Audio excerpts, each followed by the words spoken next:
Manchester era um centro de tecelagem desde o século XVI, e as forças da indústria convergiram e a transformaram na Algodonópolis, a capital mundial da produção de algodão. A partir da década de 1760, o crescimento acelerou com o início da Revolução Industrial. A forma urbana de Manchester se alterou tão rápido em um período de 30 anos que a cidade se transformou completamente. Uma revolução urbana em tão grande escala não havia acontecido até então na história da humanidade, e ela introduziu a ideia da cidade como algo que poderia e deveria ser transformado pela ação humana. A primeira fábrica de algodão foi construída no início dos anos 1780. Em 1800, Manchester era considerada louca por moinhos a vapor, e em 1830 havia 99 fiações de algodão. Homens, mulheres e jovens vieram do campo ansiosos para encontrar trabalho nas novas fábricas e moinhos. Os operários tiveram que trabalhar de forma mais intensa do que os trabalhadores agrícolas, os quais estavam acostumados a depender do tempo para trabalhar. Esperava-se que os operários trabalhassem de forma muito mais ampla, pois os proprietários das máquinas, tendo feito pesados investimentos em máquinas caras, queriam mantê-las funcionando. Os salários eram parcamente suficientes para a sobrevivência, e havia excesso de mão de obra, de forma que a maioria da força de trabalho era temporária, não tinha poder e valia pouco. As jornadas e as condições de trabalho eram degradantes, e a maquinária ensurdecedora regularmente mutilava e matava trabalhadores. A jornada semanal média em Manchester, em 1830, era de 69 horas para homens, mulheres e crianças.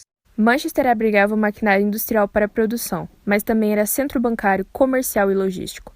Nas primeiras décadas do século XIX, a cidade estava se tornando famosa em todo o mundo por seu comércio de têxteis em expansão, que estava se transformando rapidamente em uma potência industrial. A população de 75 mil em 1801 aumentou para 126 mil em 1821. Em seguida, aumentou para 142 mil em 1831, onde parte do aumento deveu-se a imigrantes irlandeses muito pobres. Em 1851, a população de Manchester atingiu 186 mil. À medida que a população crescia, as ruas em torno dos núcleos industriais rapidamente se tornavam favelas e ocupações, onde as pessoas mais pobres viviam em altíssima densidade. Essa expansão criou um ambiente urbano desagradável, no qual as condições de vida eram terríveis. Além da moradia, o abastecimento de água, coleta de esgoto, epidemias e eliminação dos vários mortos estavam no topo da lista de problemas que inundaram os recursos de um sistema arcaico de governo local. Manchester ganhou a reputação de ser um dos lugares mais imundos, superlotados e insalubres da Grã-Bretanha. As taxas de mortalidade dispararam e a expectativa de vida despencou. Em 1837, a Manchester Statistical Society publicou dados sobre a expectativa de vida dos habitantes da cidade, colocando a idade média de morte para a população trabalhadora em apenas 17 anos. Doenças como febre tifoide e disenteria se espalharam rapidamente e a cidade foi gravemente atingida por surtos de cólera em 1832 e 1849.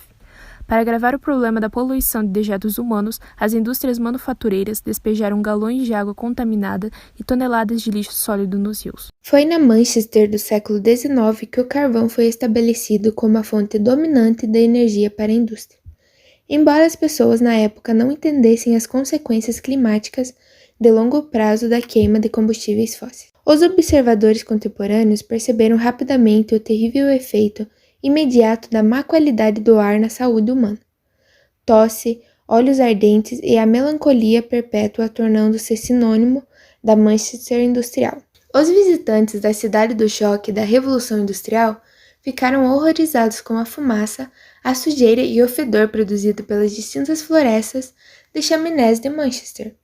O cronista mais influente da cidade foi Frederick Engels, que chegou a Manchester em 1842, com apenas 22 anos, e começou a trabalhar em uma das fábricas de propriedade de seu pai. Sua família esperava que ele aprendesse o negócio, mas em 2 anos, o politicamente precoce Engels havia produzido A Condição da Classe Trabalhadora na Inglaterra, um dos primeiros clássicos do socialismo, o qual lançou uma luz brilhante sobre as consequências mais desagradáveis da transformação industrial da Inglaterra.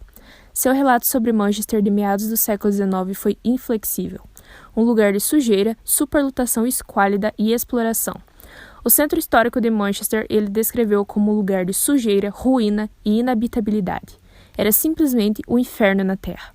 Foi logo após sua publicação que Engels conheceu Karl Marx na biblioteca de Sheraton, em Manchester. Alguns anos depois, eles colaborariam no Manifesto Comunista.